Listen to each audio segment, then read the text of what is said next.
You're listening to IRN, the Inception Radio Network, Chicago, Illinois.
For an epic journey?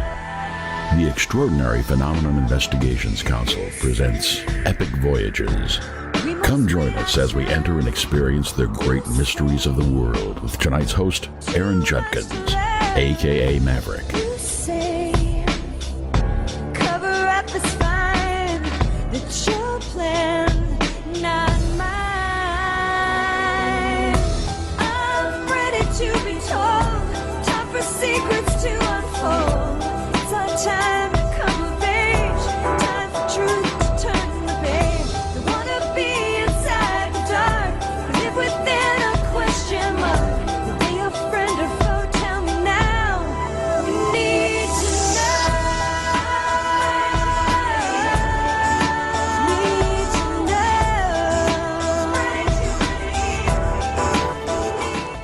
We are on the air here at Epic Voyages Radio. Sorry for the delay. We are live from the Texas Hill Country in the Valley of the Giants. I am Maverick, your host for tonight, with our special guest, Gary Wayne, author of The Genesis 6 Conspiracy, How Secret Societies and the Descendants of the Giants Plan to Enslave Mankind. Gary is a author who has a real passion for prophecy, history, and mythology. His extensive studies has took him all the way to research the giants of Genesis 6 and studying other sources such as the ancient epic of Gilgamesh, ancient epic of Gilgamesh, there he goes, the Gnostic scriptures, all kinds of ancient epics. He is well-rounded, well-researched, and tonight we have Gary Wayne on. We are experiencing some level of difficulty with Gary, but we are on the air, and Gary is live in Canada. Gary, are you on the air? I am here. I'm very happy to be here, Aaron. Okay. Welcome to Epic Voyages Radio. Thank you. Gary, what got you interested in doing a book on the Genesis 6 giants? You've had other things that you've done in the past. How did you get involved with doing this research? Well, I got involved by doing a lot of research on Bible prophecy, and as I was breaking down, every book of the Bible. The Genesis 6 thing kind of stuck out, and giants kept cropping up. And I was filing everything away into different components to write different books about prophecy down the road.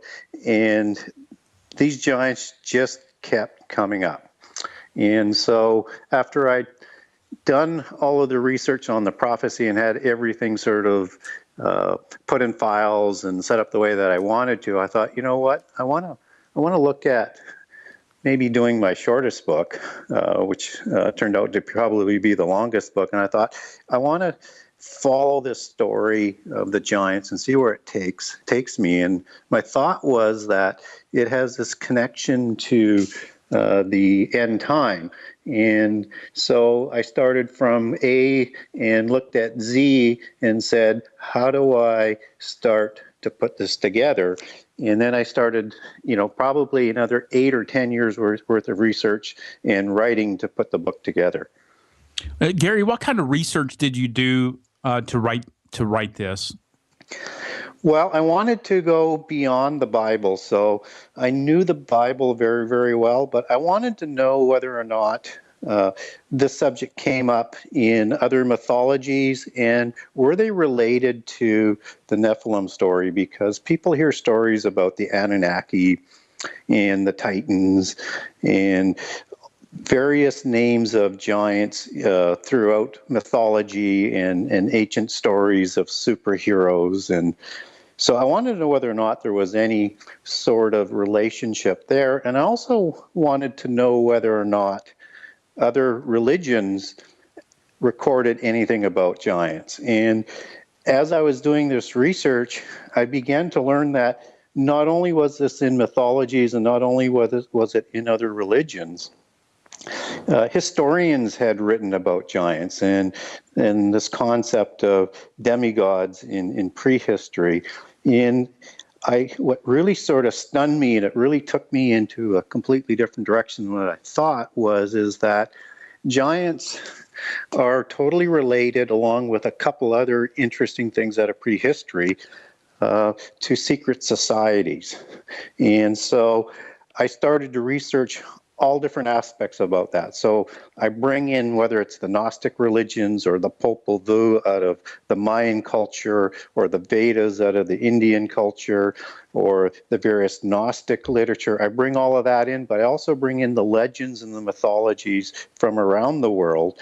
And I came across many, many legends to do with Freemasonry and their ancient pre-flood beginnings and the relationship to the mystical religions. And from that point, I just started to continue to do more research in each of those categories and found out that everything was interconnected and started putting those dots together.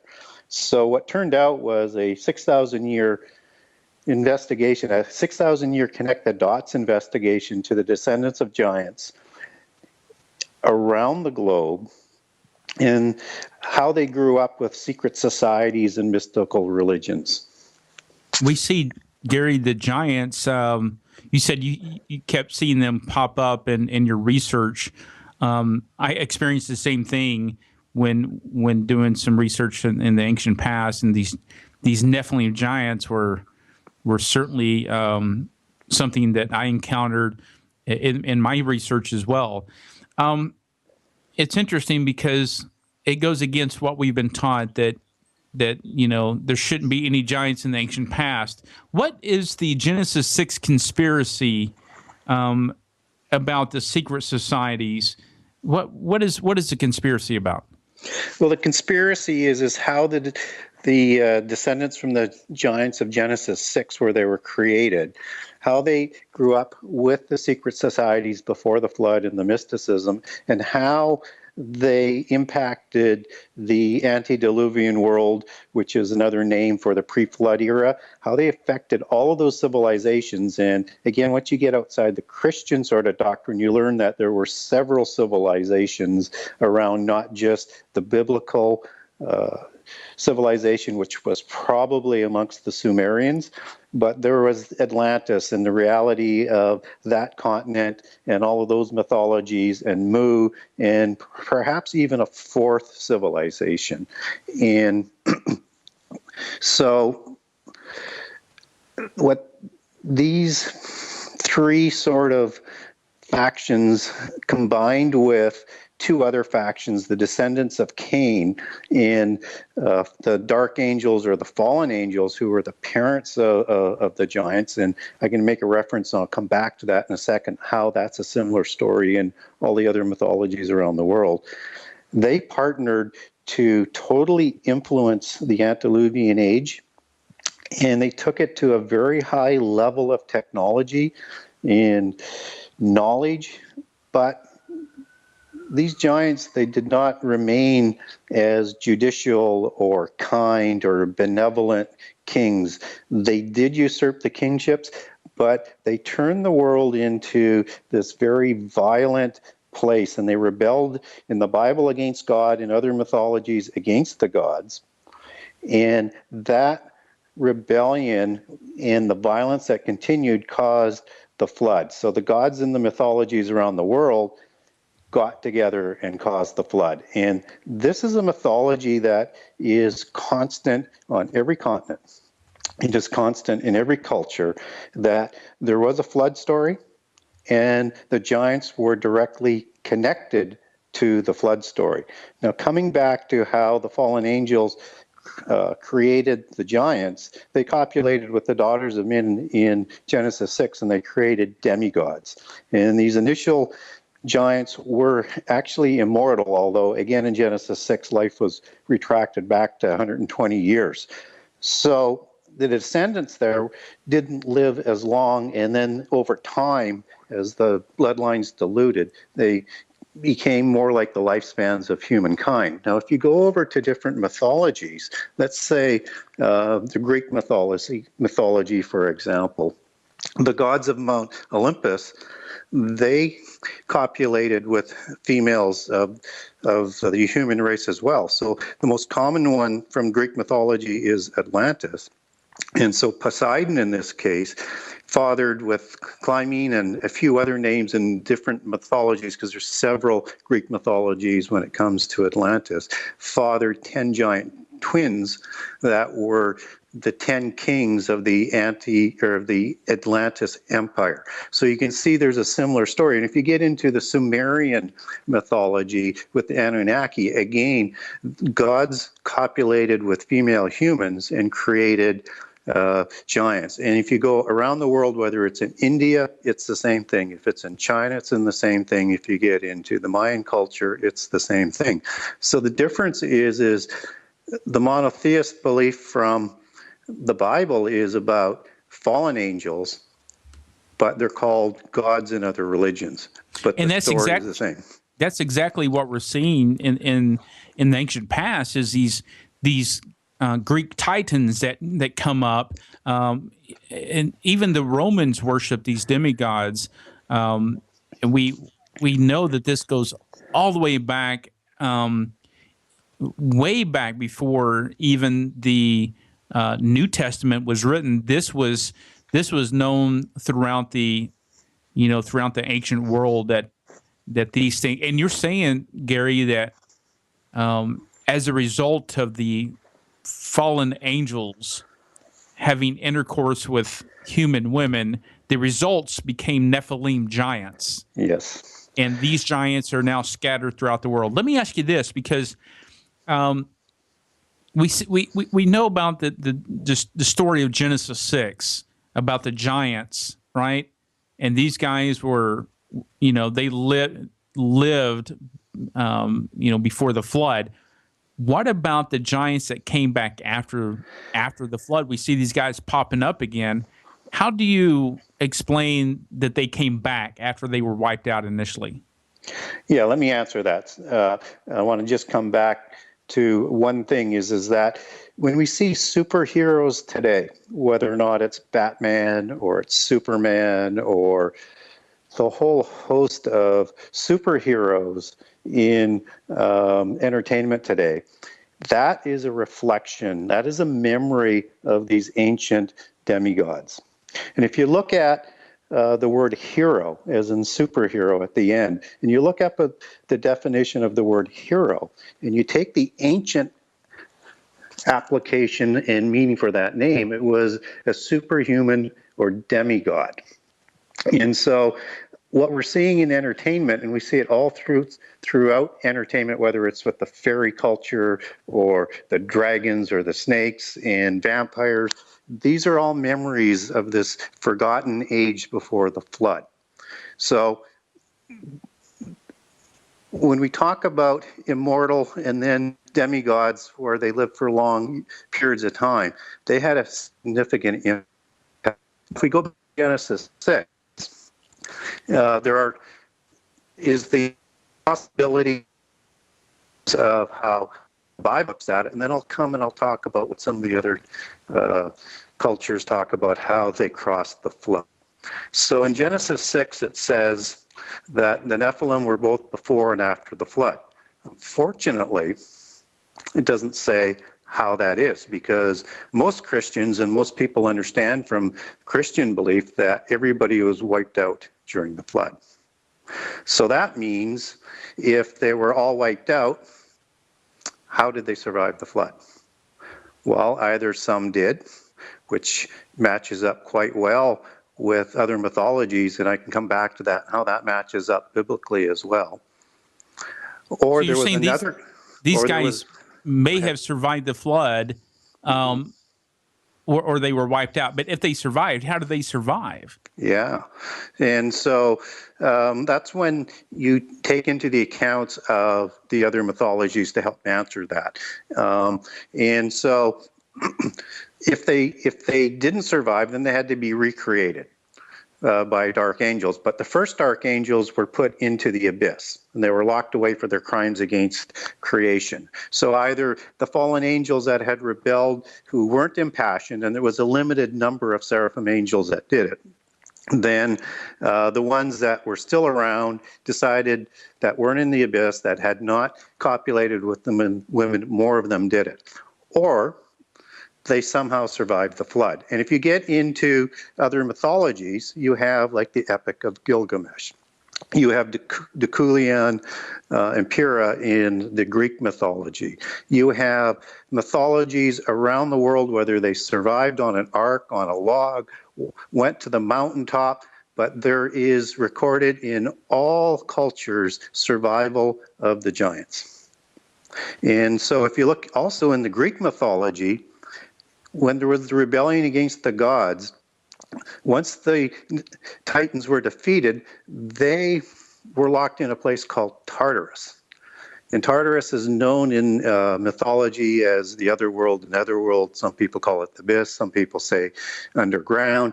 But there's a place where they were locked away. And it's not either in this dimension or would have been safe from the flood. And so I'll actually get to the point where I'll bring back Tartarus as one of the possibilities for the giant surviving the flood. But again, if you look at Epic of Gilgamesh, this is not a Noah account. If you look at who the main characters are, you have Gilgamesh, who is telling the story to Enkidu. Gilgamesh is a demigod and a giant. What's interesting about Gilgamesh as well is he is a survivor of the flood. And if you get into the books of Enoch, Enoch actually mentions Gilgamesh as a giant who was forewarned of the flood. And Gilgamesh was told that there was no way to survive the flood. Enkidu was created after the flood as a counterbalance to Gilgamesh in the Gilgamesh epic here, but they became very, very good friends. But again, he was created in the same manner. So in the same manner as the Nephilim and the Anunnaki, and he was Anunnaki, and he was also a demigod and a fierce warrior as well. And so now we get back to the people that actually survived on the flood, and we take it that Gilgamesh was also on the flood, on the ark in the Sumerian version. Then whether or not we're talking about the king that was on there, I'm struggling for the name off the top of my head, but there's two names. One is Sumerian, one is Akkadian. And he was what was known, and it's right in the preamble again with Enkidu and with Gilgamesh, was an archetypical Anunnaki. And he was a warrior, and he was everything Noah was not. So what I'm getting at with this is this is a description of a parallel account on an ark of how the giant survived the flood. And Gary, is this account older?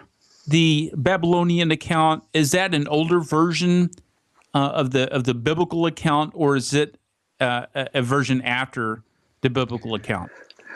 Well, from an archaeological perspective, the Gilgamesh account is the oldest surviving account that's out there.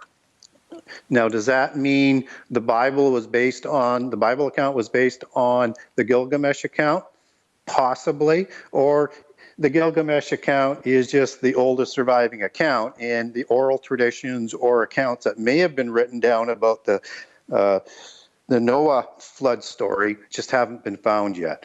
It's my perspective that they're two separate accounts, because on the macro level they're similar, but when you get into the details of the two stories, they're talking about the same event, but talking about two different races. And, we see this at least 500 ubiquitous flood legends around the world.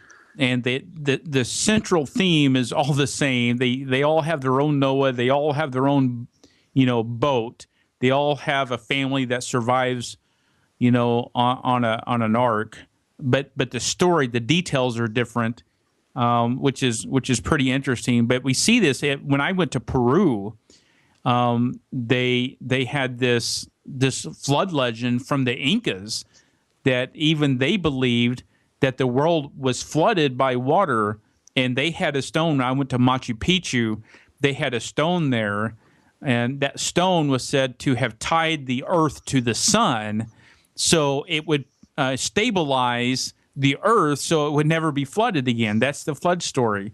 It's very interesting. So you believe there was a second incursion, which could have brought these giants back, and or they survived, or they survived, and that's really, I think, a very plausible theory when you go back and look and see these, archaeological evidence. Some of it is circumstantial, but other evidence that we know of, like the name of Goliath being found on pottery shards.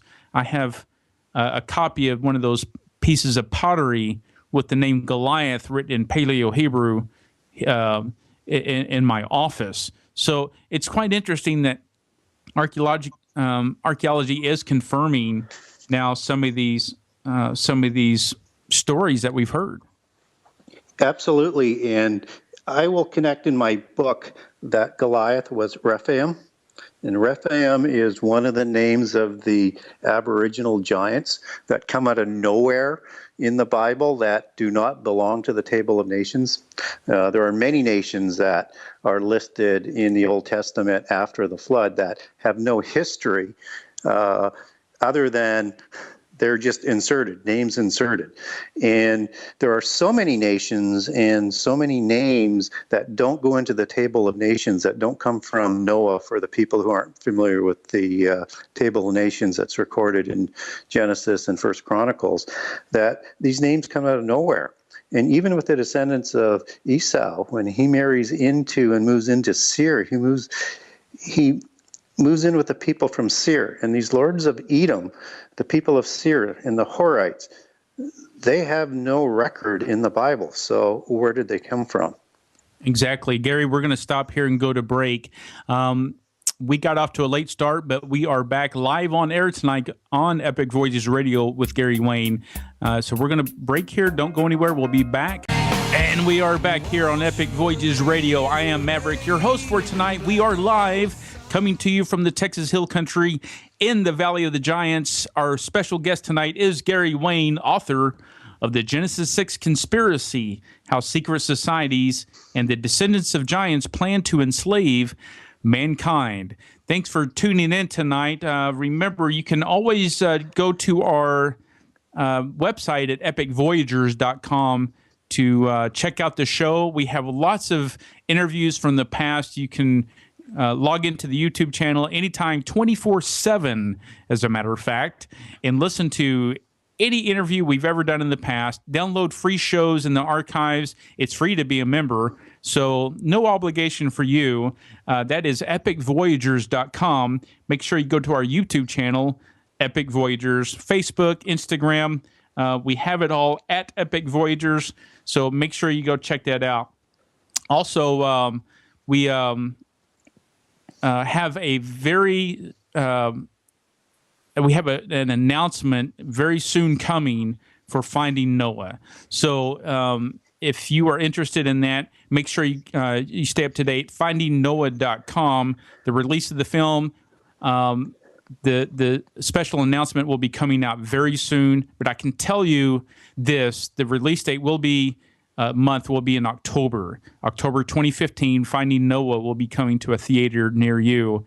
So because of the delayed on-air start tonight, I wanted to mention that along with the Epic Voyagers website. All right, so getting back to Gary Wayne. Gary, before the break, we were talking about your book and the Nephilim giants and how you kept finding these in your research. They were all over literature, in the ancient literature throughout, and especially in the Babylonian account of the Epic of Gilgamesh. What makes your book, Gary, the Genesis 6 conspiracy, what makes that unique compared to the other books that's been written about on the Genesis giants? Well, what makes my book unique is I come at it from a position where I weigh everything against what is written in the Bible. And what I find is when we do that, consensus comes through all of the various information that is coming in from around the world. And so most people, when they write in about the giants, they tend not to do it from a Christian perspective. But secondly, is I bring in historians like Josephus or what many of the Greek historians had to say about the giants of prehistory and modern historians as to what they say about these murky demigods that sort of continually bobble up to the surface in all of the different societies, ancient societies around the world. And then I also bring in the testimonies from the insiders, from the secret societies, who, and in case people didn't realize this, and most people don't, is that the Freemasonry organization, for example, they have legends like you wouldn't believe that have been kept for thousands of years that they talk about both before and after the flood and how their ancient society came about. And they again tell another parallel story. And so as the whole story sort of works through, not only do we talk about how the giants survived, the descendants of the giants, but I carry that through into how they usurped the kingships both before and after the flood, how they partnered with the mystical religions and the secret societies that housed what is known as the 7 sacred sciences that took the antediluvian world to such a high level of technology, how that also crossed the flood, how that repartnered with these giants, and that they established the major kingships of the world with bloodlines that are still in effect today. And so as I follow that, I follow the impact that these descendants had on history and bring that into the present time, and how the descendants of giants, working still with mysticism and secret societies, how they're plotting world government. And then I move that forward into the future to match that up with end time prophecy, what all of these various factions have to say, other religious prophecies on how they are going to bring about the end time with a world government, a universal religion, and a government that is in leaders that are dominated by the descendants, by the bloodlines of the giants, and how they're connected to the Antichrist. Okay, Gary, let's stop right there and go back, because you said something I think we need to touch on, and that is the 7 sacred sciences that you just referred to. What is so important about the 7 sacred sciences, and what is that exactly? So the 7 sacred sciences obviously are broken into 7 sciences, and even though they have some fairly mundane names like arithmetic or music or geometry, which is also called masonry, which is the 5th science, it's the level of this information that was developed in the ancient world. And this information was given to humankind as a gift from the gods, at least from the Freemasonry perspective. From the Christian perspective, it would be, from the fallen angels. And they also received other illicit knowledge from heaven that was forbidden. And so it was the development of this knowledge that was allowed to bring technologies that you see in the various mythologies, the ability to possibly even cross-pollinate DNA and create all of these mythical creatures, to build things like the pyramids, for examples, and to a level that we can only imagine, but we can get a feel for it based on these different mythologies. And Freemasonry records how they got this knowledge. Well, I was going to ask you, are you saying that the Freemasonry knowledge came from the giants? No, I'm not saying that. I'm saying that this knowledge went to the second line of Adam, which is the lineage of Cain as opposed to the lineage of Seth.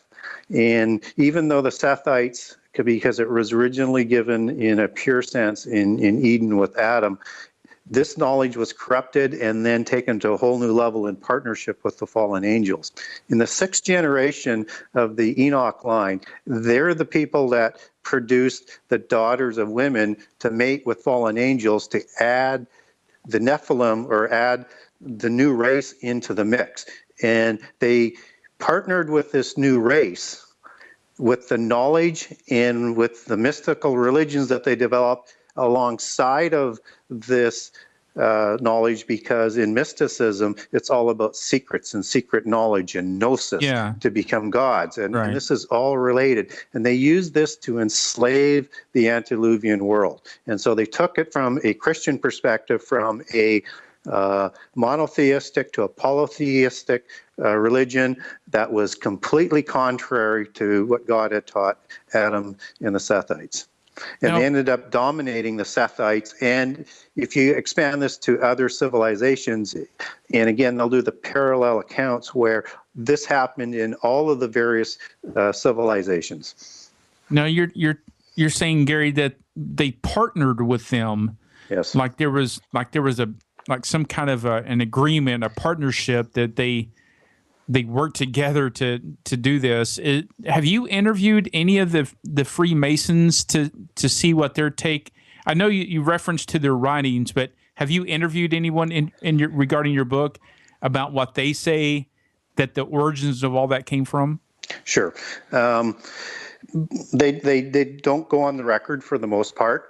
And there are certainly a lot of writers out there that teach not only the Masons, but they'll teach outside people about some of the history if you go into it.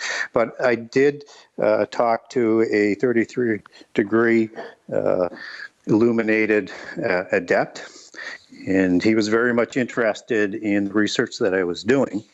And so he was quizzing me on what I knew. And he said, I'll tell you what. He says, I'm wearing a ring. And if you can tell me what the symbol on that ring means, you can ask me anything you want. Oh, no kidding. So he's going to make you guess what this symbol is. Did you know what it was? Well, I'll tell you what it was. It was a ring in a jewel in a ring, and in it had encarved sort of a line or a stick and two dots on either side.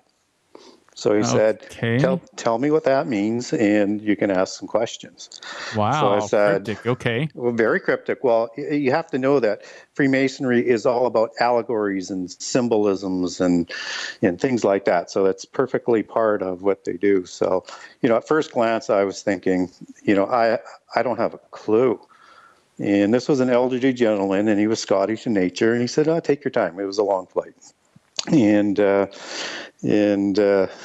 So I said, okay. I went back. I said, I'm really not all that sure, but I said, I think that's a stick, or it might be a cane. And I said, those two dots, they could be circles, they could be dots, or they could be two balls. And I said, could it be two-ball cane? He said, "You're absolutely correct." Now, no kidding, you got it right. What is a tubal cain? Well, tubal cain is tubal cain from the Cain lineage, who is one of the patriarchs of Freemasonry. He was a artificer of the highest level in terms of dealing with metals, right? Yeah. And when I said it, then it rang. You probably saw the light come on the radio, but it finally, I connected the dots. Tubal cain, interesting. Right. And so he answered some easy questions in the beginning and confirming that it is their belief that all this information went back. And as I got deeper and deeper into it, he quickly shut me down. He said, "No, you are asking questions we're just not going to wait a minute now. So he asked you this cryptic riddle, the $1 million question. Yeah. You don't know what it is, but you nail it, which I love.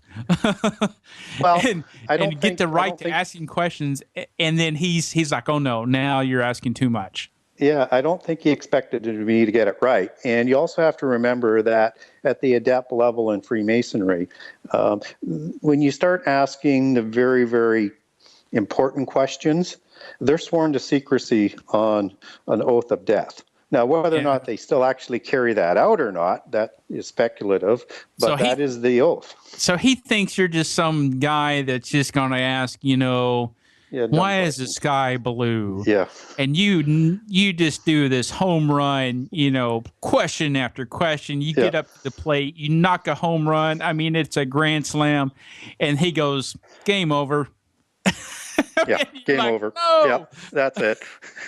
Wow. But continue. He said continue your work because, from what it sounds like you're doing, you're onto stuff and you're researching in the right areas. But no, there was going to be no more information from the adept forthcoming. But the book, The Legends of the Craft, was written by Albert Mackey in the 1800s to coalesce all of these legends, and it's still used today. And so I will use insiders like this, or I also referenced an author, a prolific author out there who has titles like are unbelievable titles that are all absolutely relative to my book. And his name is Lawrence Gardner. And again, he is also a Freemason, and he's written several books, and he's a self-acclaimed genealogist, the House of Stuart and Royal Bloodlines. And so I use a lot of information from insiders. Lomas and Knight might be another author that people know, and Lomas is a renowned Freemason historian expert, several books, does lectures. I also have some seditious documents that I reference on. And so but what I do is I let the secret societies speak for themselves. I don't make anything up. I only put in the book what they actually say. And it's very clear what they're saying, what they've done, what they continue to do, and what they intend to do. And again, that matches up perfectly with prophecy. Okay, Gary, I got a question in the chat room from someone. Does Gary know if there is a genetic marker that might point to lineage from the Nephilim and the daughters of man who mated with them? Is there a genetic marker? Well, I think the bloodlines have been so intermixed and changed down the road that, wouldn't be surprised that, a lot of people have some sort of Nephilim DNA in them. There's a lot of speculation out there today that the RH bloodline is the marker. And I think that's what she's asking about too, because they seem to indicate that at least some are saying that the RH negative would be that genetic marker. Yeah, there's nothing conclusive there that I found. I think it's a very interesting theory. I think within the royal bloodlines, if you did an extensive study on DNA and on blood research, I think you would find those, because if you are going to find the DNA, the consistency or the marker, it's going to be in the royal bloodlines.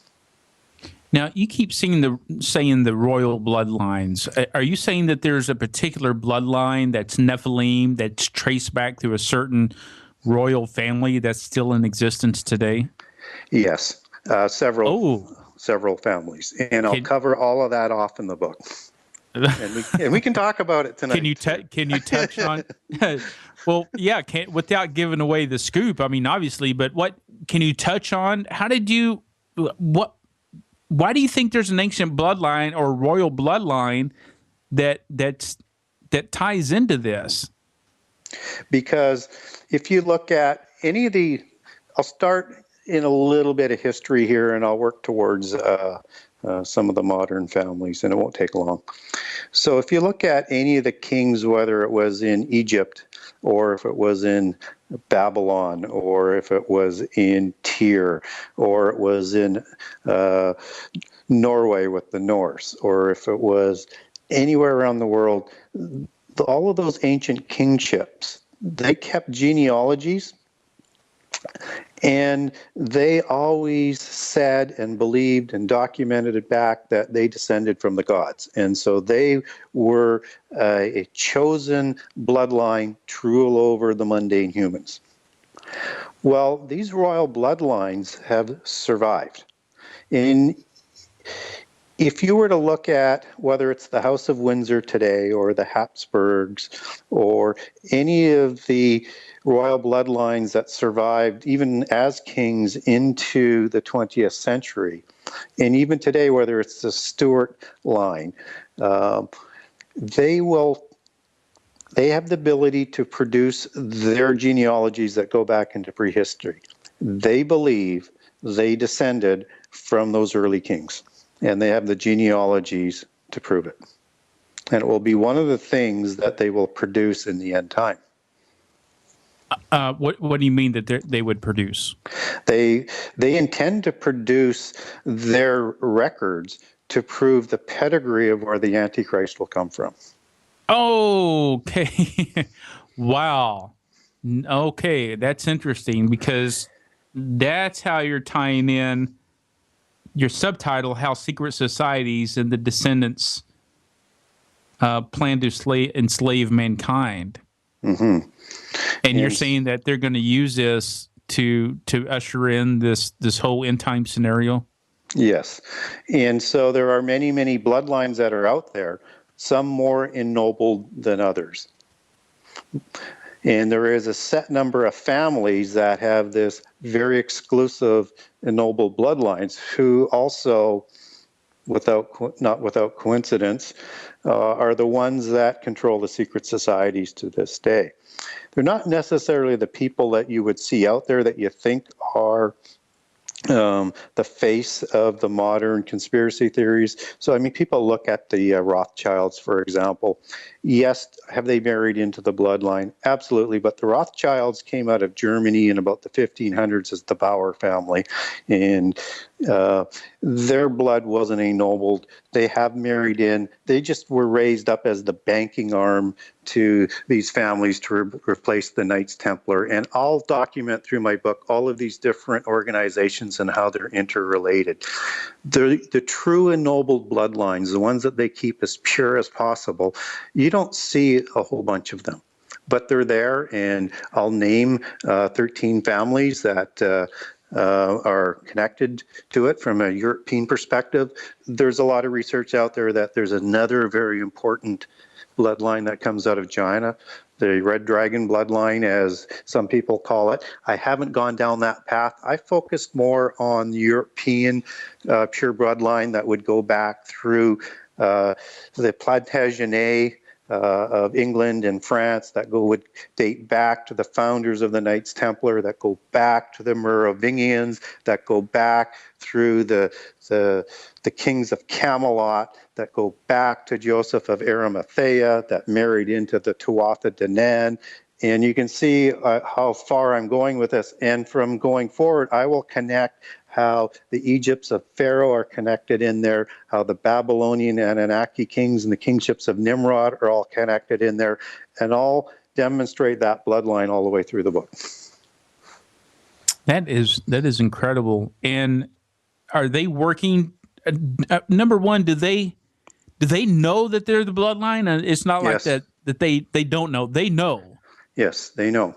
Are they partnering with other families? I mean, is this one big Yes. giant? What really? Yes. What is And- their agenda? Do you think, Gary? What's the end game here for them? Well, it's all related to the original rebellion of the fallen angels and the rebellion before the flood. And so their main end goal is to enslave humankind, the descendants that came from Adam and through the Seth line, and obviously any Canaanites that may have survived the flood, and that's a very good possibility. And I will also talk about how the other races survived the flood as well in the book. But they consider their bloodlines as superior demigods, godlike, and that they are to rule over the mundane humans. And if the mundane humans cannot resist and stay loyal to the God of the Bible, that their inheritance promised to Adam as the inheritor of all things, that we will, as a race, either go into oblivion and will be replaced with the preferred race, which is the Nephilim race.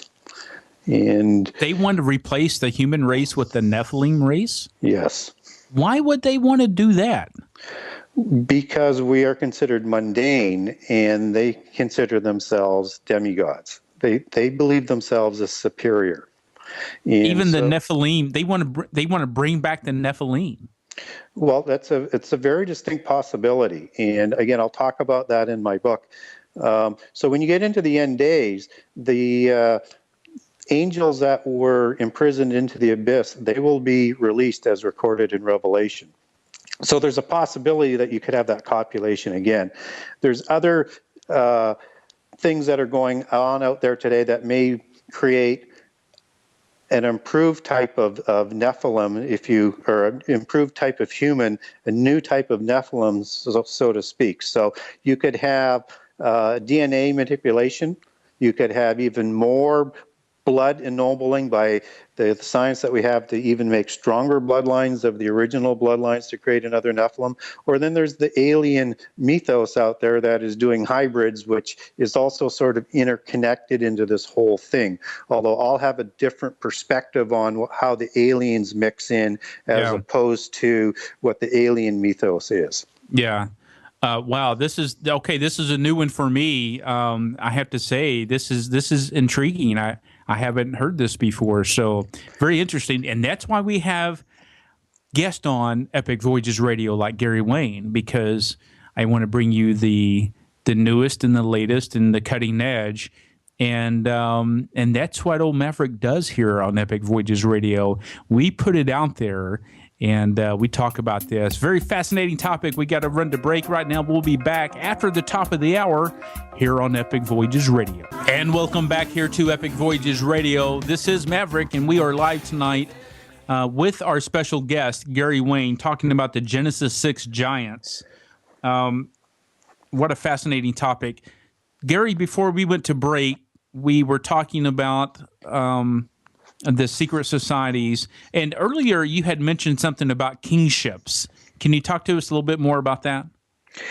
Yeah. So the kingships, the Nephilim usurped all of the kingships and were the rulers of the ancient world. After the flood again, they usurped all of the kingships shortly after, from a Christian perspective, after Babel. Originally, kingship started off with humankind, but because these giants were so much bigger and so much stronger, they were easily able to be the leaders of the ancient world. And from these ancient kingships, they started the new bloodlines again after the flood, even though you can make a very good argument, and I demonstrate in the book that many of these bloodlines will go back to the original descendants of Cain and the Nephilim and dark angels. When I was connecting these kingships to re-rise in the end time, the end of days, for those who may have not be familiar with biblical prophecy, there's a key relationship here in terms of the kingships. And in Atlantean mythology, there was 10 kings that dominated what they call the helm of world government. Well, these secret societies want to create a new Atlantis. And it's one of the reasons why you see Atlantis mythologies kept alive in the world today, and all throughout history is because it's this conspiracy that they want to keep alive and what they're going to rebuild. They've actually foretold that they're going to rebuild the new age. It's the new age of Atlantis and a new 1,000-year reign of this age of Aquarius. The Club of Rome in 1972, which is one of the higher secret societies, and some of your listeners may be aware of the Club of Rome, but they're not the highest, but they're quite high up there. And what they did in 1972 at the formation, I think they were formed in 1968, but 1972, to answer some of the world problems and to help guide where they want to go, is they have divided the world up into 10 empires. And those 10 really empires, 10 empires. Yes. And so those aren't really 10 countries. Those are, as I will demonstrate in my book, 10 zones, 10 trading blocks, 10 spheres of influence, 10 economic zones, whatever you want to call it. But the world has been neatly split into 10. And if you get into Bible prophecy, whether it's Revelation or Daniel, it talks about the 10 horn, the 10 king, the 10 empire government that will be usurped by the Antichrist at the midpoint of the tribulation. Yeah, 10 is a very fascinating number because of that. It's a tie that I think is not by mistake. It is by design. And again, follow the common thread here. We're talking about secret societies that were in the antediluvian age that are planning this in the exact same number, and that the royal bloodlines and the descendants of the giants are the kings and the potentates that they want to put back in leadership of those 10 empires of the end time. And it's all going to be done through these royal bloodlines, the secret societies, and they're going to introduce their mystical religion as a universal one world religion as we approach that. It's all connected. Wow. Okay. This is really interesting. One question in the chat room. Before I get to that question, let me throw out the phone number here. Phone lines are open here for Gary Wayne, 1-888-919-2355. If you want to call in and ask Gary your question, we are live on the air Monday night here on Epic Voyages Radio, 1-888-919-2355. Gary, the question was, is your source coming from the Sumerian accounts or from Sitchin? I did some research on Sitchin. He has certainly done a lot of work on ancient Sumerian archaeology and translation, and is known certainly as an expert in his field. His books kind of vary significantly. Some people take him seriously, some people don't. I make a few references to Sitchin in my book, but I don't use him primarily. He's more of a alien mythos writer, where the Earth was populated by or not populated by, but visited by aliens in the past, and that they were the actual Anunnaki, and they had bases on Mars, and through DNA manipulation, they created hybrid humans to work for these aliens and to mine gold and things like that. So it's a very similar type of story to what's told. So again, when we talk about the alien mythos, it's kind of another version, once we go back into prehistory, of the same story again. Okay, I was just corrected on the chat room. It's not Sitchin, it's Sitchin, not Sitchin. Yes. Zachariah Sitchin, yes. Okay, well, sorry about that, guys. I knew what I was saying in my mind. It didn't come out that way. But I think Stitchin's kind of cool. Maybe I'll do something called Stitchin. Okay, I had to laugh at myself sometimes, so thank you for correcting me, guys in the chat room. And that's what it's all about, fun here at Epic Voyages Radio. So, Gary, tell us about what you think does ancient Nephilim look like? Sure. So these were not just tall humans. And these were people of such size and such a different look that they were frightening just to look at, and the sounds that they could make, like the bellows of Atlas in a mountain, were absolutely astonishing. So let's talk about what that means when I talk about how different they were. So Josephus, who wrote the history of the Jewish people after the destruction of Rome or destruction of Jerusalem in 70 CE, was commissioned to write the history of the Jewish people so that it wouldn't be lost to history. And so he recorded that the bones and the anatomy of these Nephilim, these giants from after the flood, were kept on display up till that period of time.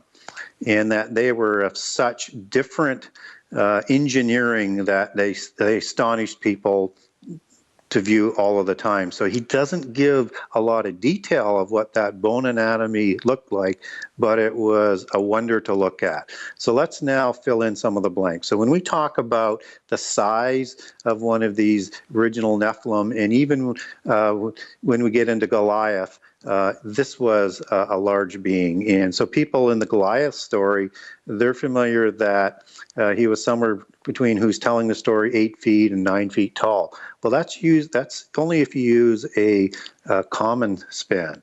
If you use a royal span, in the book I'll connect on how he was of royal blood and goes back to the Rephaim, which go back to the Nephilim. He would have been more closer to 11 feet, 6 to 8 inches. So now we're talking a very sizable human. And King Og in the Bible had a bed that was 13 feet long, and yes, he did, and made people look like grasshoppers beside him. He was of such great size. So one would presume he was at least probably 12 feet tall. Well, if we talk about the Nephilim that were before that, and there's some speculation, and the Bible leaves it open that Og may have actually survived the flood, but that's another little bit of rabbit trail. But if you go back to the original ones, there's estimates that they were anywhere from 16 feet to 40 feet tall. So these were monsters. Wait. You said 16 to 40, 40? Yes. Ooh. So 40. Yeah. I find that personally probably an exaggeration, but there are people that will even say that they were larger, depending on when you get into the book of Enoch, and people are trying to define how much an L was, and there's a lot of sort of ambiguity on what that length is, but certainly 16 to 20 feet would have not been out of the realm of what the sort of common conclusion would be. Now, these weren't just tall. They were very, very broad. So if you look at Og's dimension, for example, his height to breadth ratio is 2 to 1, whereas the average human is more like 3 to 1. So he was a third wider. So these were stocky, huge military warrior superheroes that were more akin to what we would look at a WWF wrestler today, or something of that sort of magnitude, or a huge lineman. These were not scrawny beings. Now, the fathers were from a particular order, and the Greeks would call them Grigori. But we would know them from a Christian perspective as seraphim. And I only mention the word seraphim as seraphim watchers, as what they would be called in so many societies, ancient societies, and again back to the book of Enoch. Now, this order of seraphim angels, they were the 7 gods of the builder gods of the ancient world. And so they had these dynasties, that their territories around the world, and these kingships answered to them. Now, these seraphim angels, they had the face of a snake or a viper. So you can imagine this glowing, winged, serpent-like being that would be akin to a dragon. Okay, hold it right there, Gary, because you're saying that these seraphims, I always thought they had 6 wings. They had 6 wings that's given throughout some ancient scripture that I've read. But I'd never heard about the face of a reptilian. I've always heard that they had 4. Didn't they have 4 faces, or was that another? You're being? thinking of cherubim. The cherubim, okay. Yep. But the seraphim, you're saying, has a face of a reptilian. Yes. Now, some seraphim angels do have more than one set of wings, but this particular order of seraphim that was governing the earth in the pre-flood area, and the order of Gregoria, and from the same order of the fallen angels, the dark angels that copulated with humans, yes, they had a face of a snake. The seraphim serpents. Yes. So the word seraph doesn't pop up in the Bible very often, except in Isaiah, where it's connected in references to snakes. But I will bring from other aspects that are closely related to the Bible, to what it says in the Bible, to other religions and mythologies, that these gods and their offspring had the face of a snake. Wow, that's interesting. That reminds me, back when I co-authored my book with Dr. McDaniel on Alien Agenda, The Return of the Nephilim, my colleague wrote about an account of an encounter about this man who said he witnessed a UFO event. And basically, you'd have to get the book to read it again, because I can't remember all the details of it. But what I do remember is that he had a personal encounter where he was face to face with one of these things, and it was wearing some kind of an outfit. I don't know what it was, but one of the emblems that he noticed on there was like a winged serpent. And I know, because I'm an archaeologist, I know that in the ancient accounts, even through, the Mayans, in Egypt, we see the winged disc or the winged serpent crop up all over the place. I mean, this thing is coming out of the woodwork, the winged serpent or the winged disc. Mm-hmm. Does that have anything to do with what you're talking about on these seraphim serpents? Yeah, so let's be clear, the Nephilim didn't have wings because they were beings that were large, but the parents were fallen angels who were seraphs. They had wings, and they would be akin to one type of dragon. And so when you get into the dragon aspect of the mythology is 2 things. One is the dragon can't prove to us today, at least from the records that I've been able to find, that it ever existed, but it's one of those things that's in absolutely every culture around the world. So when you start looking at that as a coincidence, you start to think, maybe there's something more to that.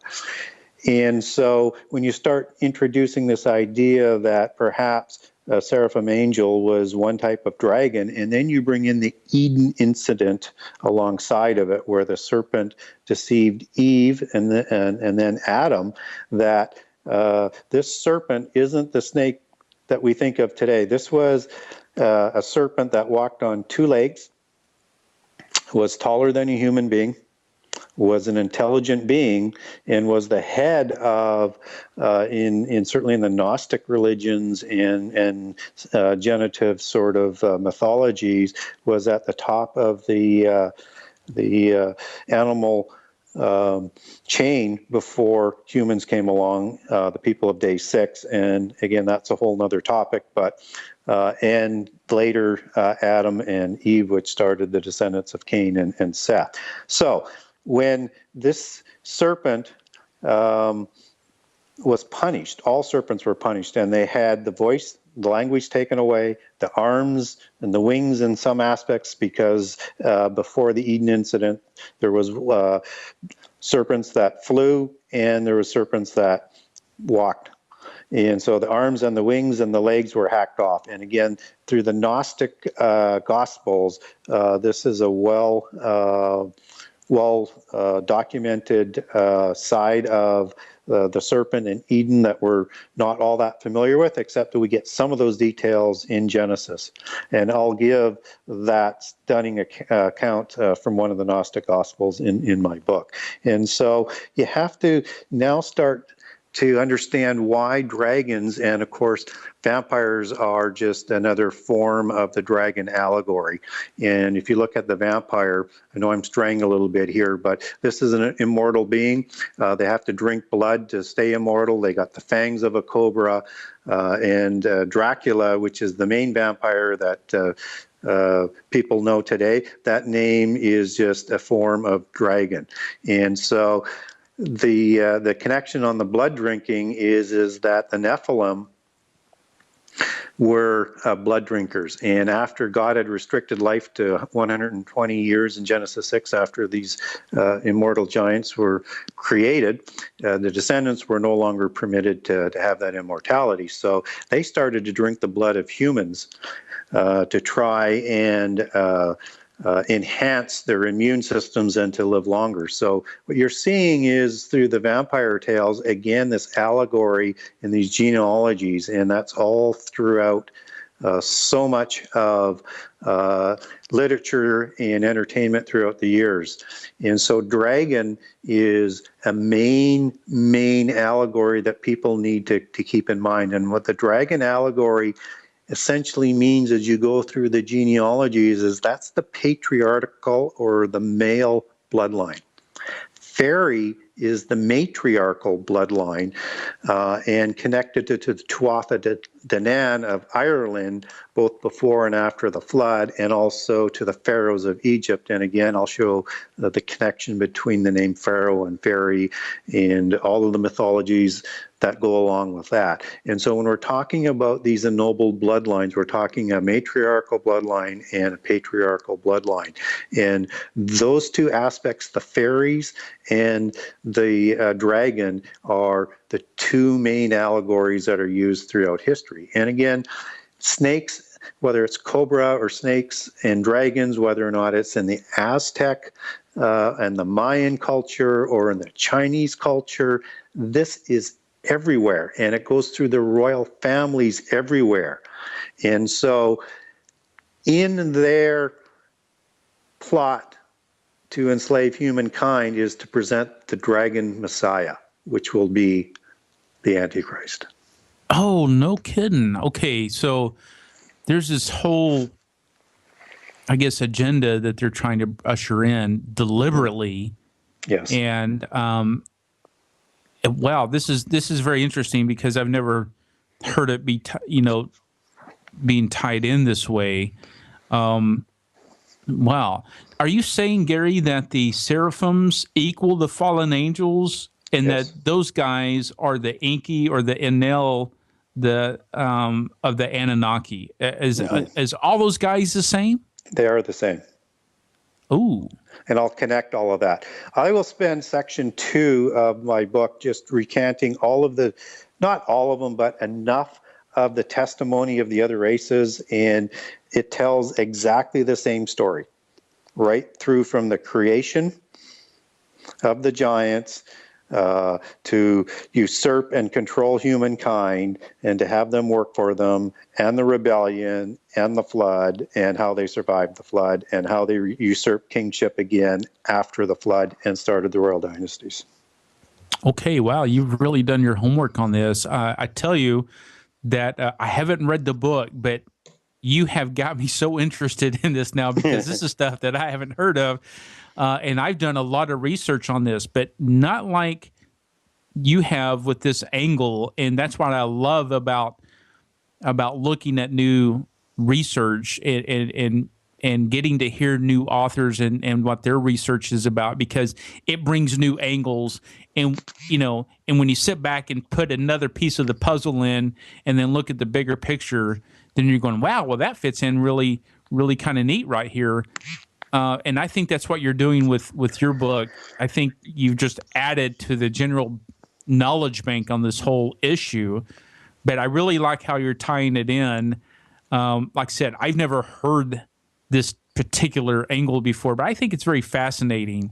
It's a very complex and intricate angle, which is why it's a long book to sort of follow this and chart it. What I'm getting feedback from my readers is they're hearing and reading things that they have not heard of before, and connecting so many dots that haven't been connected and filling in so many blanks that haven't been filled in before. So getting very good feedback for some of the reasons that you're talking about. How big is your book, by the way? It is 800 pages. No way. Well over 100 pages of endnotes. I have 98 chapters and a preface and an epilogue. The good news is because it's a long book, is I did write it in that many segments, knowing that somebody's not going to be able to read this book all at once. So every chapter is a story within a story that leads into the next one, and then leads into the next one, and then all the information will just keep coming up. And the information just keeps coming at you hot and heavy, and there's no way you can do it in one read, and the information will overload you. How long did it take you to read to write? I imagine how long it takes you to read it. How long did it take you to write it? Well, I started writing it about 12 years ago. And it took me about 8 years to put it together, and then a couple of years Holy to smoke. Yeah, because there's so many doors that were opening up that I was not expecting to write about, and I just kept doing more and more and more because it was just taking me in so many interesting directions. At some point, I just had to cut it off, and before I sent it in, I did my own first edit, and I took out 25% because I knew it was just too long, and even this book is very long, but in order to tell the story, we felt we couldn't split it up. So I think I had to do a unique job of inviting people into a quest and keep inviting them into the quest and keep giving them new stuff so that they're going to want to read more and more and more and get through the book, because it keeps coming right to the last chapter. Let's, we're near the bottom of the hour, but just real quick, and we got another 30 minutes here with Gary Wayne. But I want you to go ahead and tell people how to get your book. Where do they find that at? Well, there's several places you can go. The first one is www.genesis6conspiracy.com. And if somebody is wanting an autographed copy from myself, it's available on there, and the price of shipping, that's available. And also on the website, there's connections to Amazon.com. Amazon.ca, Barnes & Noble, and it is also available through Amazon.uk, Amazon.in, Amazon.com.au, all the Amazon online outlets around the world. It's available on most online retail bookstores in Canada and the U.S., and it is also being distributed through Christian retailers. STL and Ingram's are supplying the stores with the books, so if it's not on the shelf, they can get it. Brick and mortar, wow, I love it. Also, is it brick and mortar at Barnes & Noble's as well? Not yet. Just no. online? Just online maybe at this point, yeah. Wow, okay, wow, this is really great. Okay, we are headed to break here at the bottom of the hour. Hold on for another 30 minutes here with Gary Wayne, because we are not done yet. And we are back here on Epic Voyages Radio, live here with old Maverick back at the helm. And our special guest is Gary Wayne, author of The Genesis 6 Conspiracy, How Secret Societies and the Descendants of Giants Plan to Enslave Mankind. If you've missed this show, you're missing out, because we have gone through a lot of information for you. And it's just impossible to touch on this whole thing, because after all, your book, Gary, is 800-something pages long, just astronomical, worthy of a master's thesis for sure. But very interesting. You've made some ties and some angles here on this subject that I think is interesting. I've never heard of those before, so it's really piqued my interest. You keep talking about, in the last half hour, we were talking about the dragons and the fairies and the snakes and how they were connected to the descendants of the giants. And I was aware of the dragons but I wasn't aware of the fairies so much. Tell me more about how the fairies are connected. So the fairies have a very ancient connection, a metaphorical connection, and a bloodline connection that we talked about, the matriarchal bloodline of the fairies. And it has a connection into the aliens that, so dominate our conversations and modern mythos today. And let me make some connections here. So if you look at Tolkien's Lord of the Rings, and so that's another story of prehistory, and of course the Lord of the Rings are really telling the story of the ring lords of the Nephilim or the Anunnaki in the prehistory world. And of course you have wizards in there just like you have in Atlantis, and that's the religious side, the ancient religion and the secret knowledge that they had as well. But if you also look in there, there are different types of elves and fairies and little people. And so that is another type of species that they're keeping alive that perhaps existed before the flood. So I'm going to come back to these little people and these fairies in a couple of minutes. So now let's move forward into the matriarchal bloodline of the fairies, and let's connect in also the Tuatha De Danann out of Ireland, which were mythological giants known as the fair folk or the fairy folk.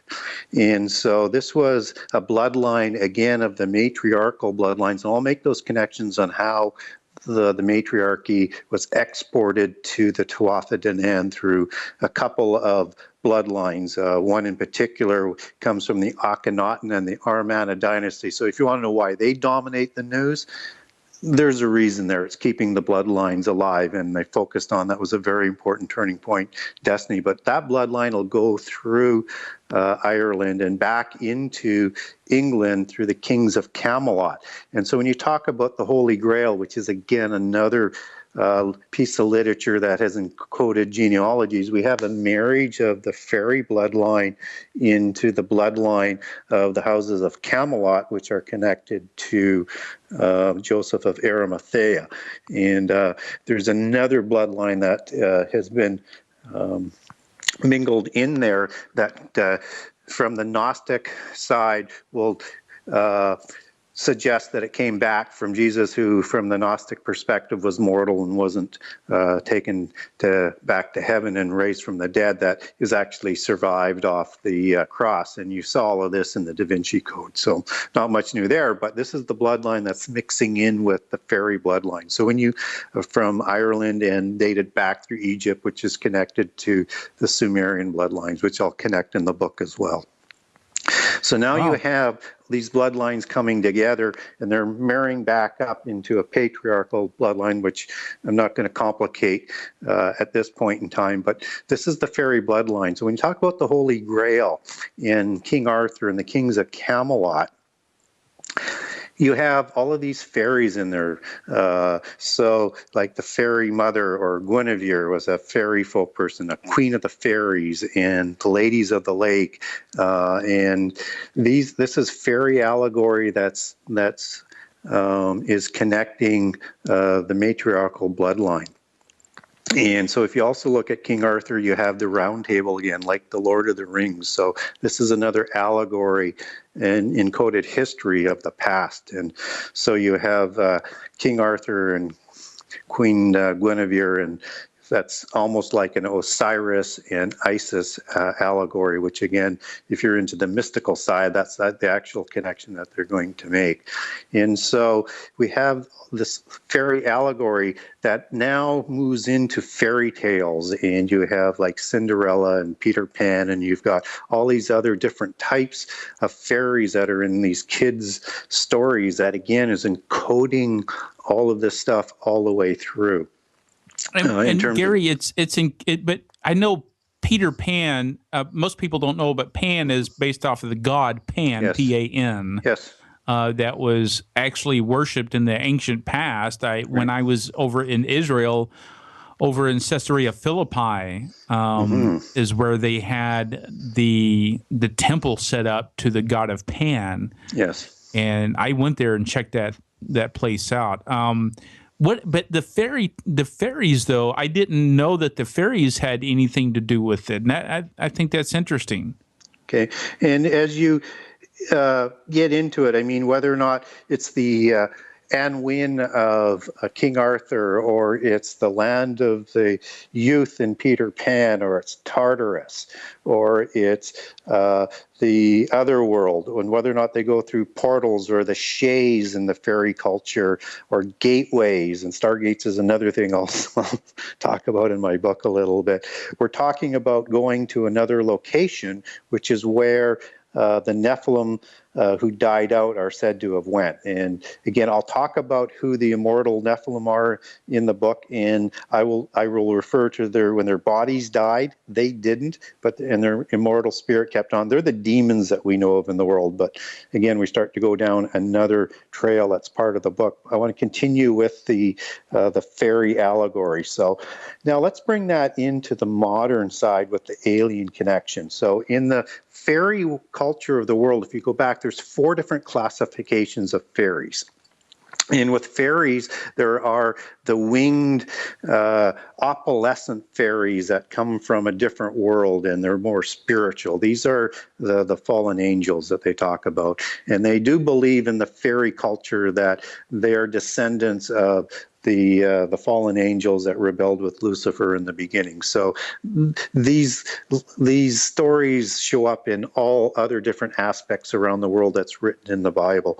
And then you move into another class of fairy, and they're the earthbound fairy. And this earthbound fairy is a shining being, as what the Nephilim shone and glowed. Their eyes glowed, and the Anunnaki glowed, and they were known in the Middle East as the Shining Ones. And so the fairy people were also known as the Shining Ones, the demigods that were created through the copulation, again, in the fairy mythology that goes way back in the Tuatha De Nan mythologies, were the gods of the earth, like the Nephilim. They were the rulers. And then you get into a few classes of smaller fairies. And the third class of fairies is what they call the little people. And inside the little people, there are things like leprechauns and gnomes and good-looking fairies and bad-looking fairies, similar to what you see in Lord of the Rings. But there is one fairy that's called the Grey Neighbor. And the Grey Neighbor had flying machines, and they came out of portals, and they would call it in the fairy mythology the shays. So this is now becoming very, very similar to what the alien mythos is all about. And so these little greys, they looked exactly like the little greys. They had flying machines, great technology, great knowledge. They would kidnap people, and then they would return the people after a fortnight, as it would be called in the tales. And if you ever read, and I'll give an example in my book of what a fairy abduction and a fairy Grey Neighbor looks like, you're going to say that's an alien encounter. And so if you start connecting the dots again, that some of this that we might be seeing, known as the little greys and the aliens, might be beings that might have been around before the flood and survived through these portals or shays into the other world. Okay, let me give out the phone number again. We got just a few minutes remaining. 1-888-919-2355. If you have a question for Gary Wayne, our call-in number is 1-888-919-2355. Now would be a great time to do that. Phone lines are open. Gary, how does the Nephilim play into the end times here? Are those guys coming back, and is that going to lead into this whole, Battle of Armageddon? Mm-hmm. Yeah, so these royal bloodlines, these descendants, they're still in control today. Even though we see governments, the real power behind the secret societies that control the governments, behind the banking system, are these very, very powerful and rich bloodlines and families, and they would control the Rothschilds, for example. And the Rothschilds everybody's familiar with because they want us to be familiar with them. They're the ones that are sort of out there, and they'll take the heat. They're the banking arm. And so the Freemasonry organization, the Rosicrucians, the Council of 300, these are the Club of Rome, the Bilderbergers. These are all organizations controlled by these 13 families. And the 13 families reside above in the hierarchy of all of these secret organizations, the Council of 300. And so they're going to appoint, and as descendants in noble bloodlines from the past, they're going to be the pontiffs that are going to rule the 10 governments of the end time. So yes, they're coming back. But we also know that the fallen angels, the ones who originally copulated to create these Nephilim, are going to be released in the end time as well, at the beginning of the tribulation, or the last 7 years.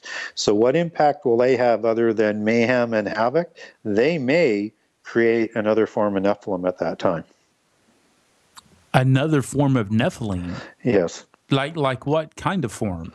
Well, just procreate or fast track more of their types of hybrids, I guess you would call them. And I will go ahead. Well, what it sounds like is this whole thing that's, that ancient prophecy, and not just in the biblical sense, but throughout many cultures and other texts, other writings, there, even in Islam, they believe that there is an end time scenario. So it's not just a Western mindset is my point, but it sounds like indeed, Gary, that this may be the Lord of the Rings movie coming to reality in this whole end time scenario. I mean, we got Nephilim, we got giants, and dragons, and God knows what, and these other form of Nephilim. It's really going to be the Lord of the Rings, isn't it?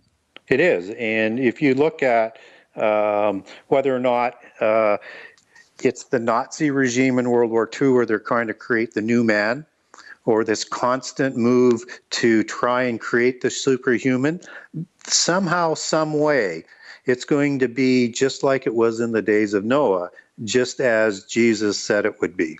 Not only will there be a second apocalypse, this time by fire, but it will be very similar to what happened in the days of Noah. And if that's the case, which if you're a Christian and your Messiah, your Redeemer, your Creator says it's going to be like the days of Noah, one presumes that not only the Nephilim are going to be involved, but the secret societies and the original mystical religion will also play a part in the end time.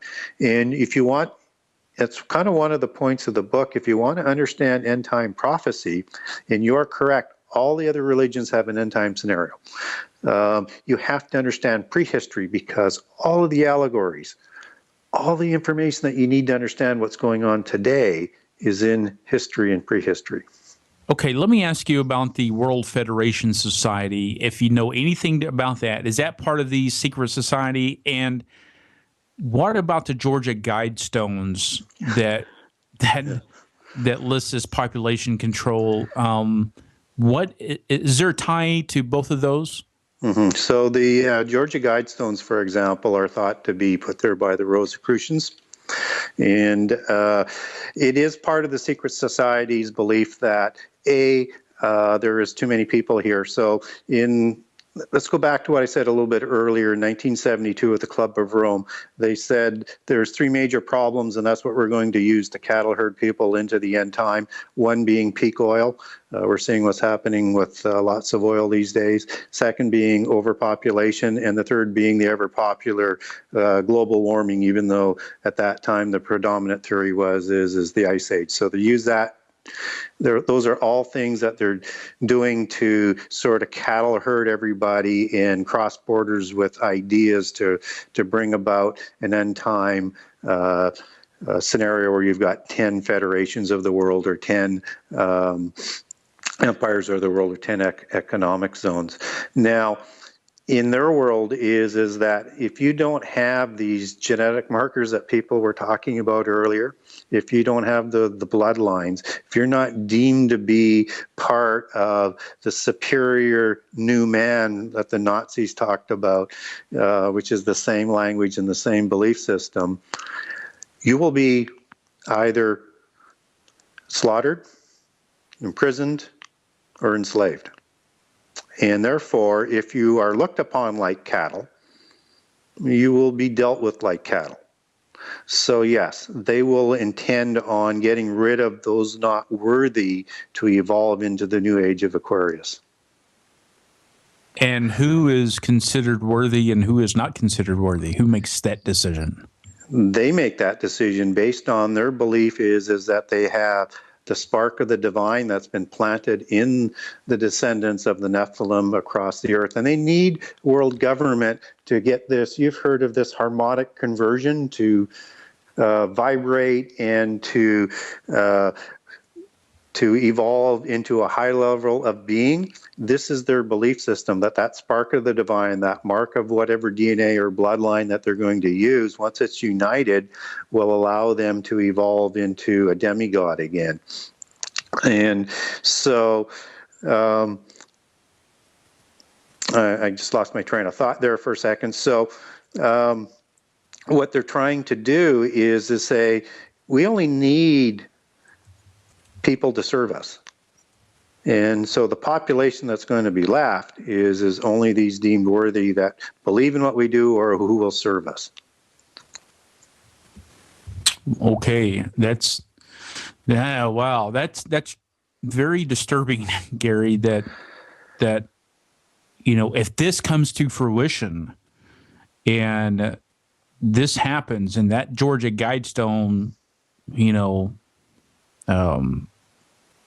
whatever that is, if that thing gets implemented, and these secret societies, begin to implement their evil plan, that is really disturbing, because life as we know it's done. There's no more what we know. There's no more, no more of that. There is no individuality. There is no freedom. There's no liberty. There is control. And that is disturbing. It is disturbing, and it is what they are plotting. And that means that these guys are so powerful that the United States of America, as we know it, is no longer the United States of America. It is, I don't know, it's something else. It's not the land of the free and the home of the brave anymore. That's certainly for sure. How in the world how does this happen? How could anything like this ever happen? Well, let's start with the United States, for example. And again, I'll talk about this in the book and make the connections. Is the United States was created by from the dream of the Knights Templar to create a United States that would work, and it was carried on by the Freemasonry organization that after the Templars collapsed, that they were restarted in Scotland and kept on with the dream to create the new Atlantis. And the new Atlantis was going to be started with a new model country that they knew about even before it was discovered across the sea in America. And so the United States was created as a role model of states with some authority working together in a commonwealth as a model for the new Atlantis or world government. And so even though it appears that the United States was created for the home of the free and the mavericks, it has always been controlled by secret societies right from the beginning. And again, people have seen over and over and over how much effect the Freemasons had on the Constitution, on the creation of the country. And again, I'll talk about more on that in my book, but there's lots and lots and lots of material out there about that. The icons on the American dollar. It is controlled by the secret societies. I name all of the presidents that were Freemasons. It's an astounding number. All of the connections to the CFR and all of the organizations controlled by Freemasonry and the Rosicrucians and the Illuminati. And just so people understand the order is the adept of the Freemasonry organization are drafted in, they are illuminated, and so they become the Illuminati. And then the most illuminated, and I would presume some that are start having some of the ennobled bloodlines will be drafted into the Rosicrucians. And then within that Rosicrucians, there's going to be some pure bloodlines that are representing the 13 families to help control all these organizations. So okay, Gary, hold on. We got a caller on the line. I need to get to it. We're running out of time. Caller, what is your name and where are you calling from? Hello, it's Dutron. Hi, Gary. Thank you very much. Great guest. Quick question. Who did Anu assign to the age of Aquarius for ruling? Would it be Marduk to your findings, or who do you suspect? Gary, you got about 1 minute or so. Okay, give me the question again. Who did Anu assign? Who did Anu assign to rule the age of Aquarius of the Council of 12? Would it be Marduk, in your opinion? Yeah, Marduk would be my best guess on that. Absolutely. I mean, Marduk. You have 3 or 4 different languages, whether it's and cultures between the Babylonians and the Akkadians, are all talking about the same god, but Marduk would be the most common name amongst all of those cultures. Thank you very much. Okay, thanks for the call. We are quickly running out of time here, Gary. Tell us how to get your book, your website, and what you've got in the works next, if you got anything. Well, I'm still writing another book. I'm spending most of my time these days just promoting my book. And again, that's available on www.genesis6conspiracy.com. My new book will go into a little bit different direction. It will begin with the Nephilim, but will go into more prophecy and the second Exodus in the end time. So it'll have some mythology and it'll have a lot of history. It'll have similar themes, but it's really pretty much in a different direction. Okay, everybody, make sure you go to Gary's website, Genesis 6, the number 6, Genesis6conspiracy.com. Gary, thanks for coming on Epic Voyages Radio tonight. Thank you. It was very much of my pleasure to be here, and I hope the audience enjoyed the discussion. Oh, we did. It was a great discussion, new insights into Genesis and the Genesis 6 and the Nephilim. Make sure you go to Genesis6conspiracy.com. Pick up the book, 800 pages of reading material at your disposal, in your hands.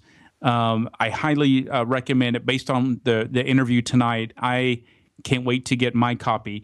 Okay, guys, that's it for us. Remember, in a time of universal deceit, telling the truth is a revolutionary act. Good night from all of us here, from my producer, Joe Champion, Ken Cherry from Epic Voyages Radio, and Keith Rowland from the Dark Matter Digital Network. You're listening to Epic Voyages Radio, and until next time, the truth is out there.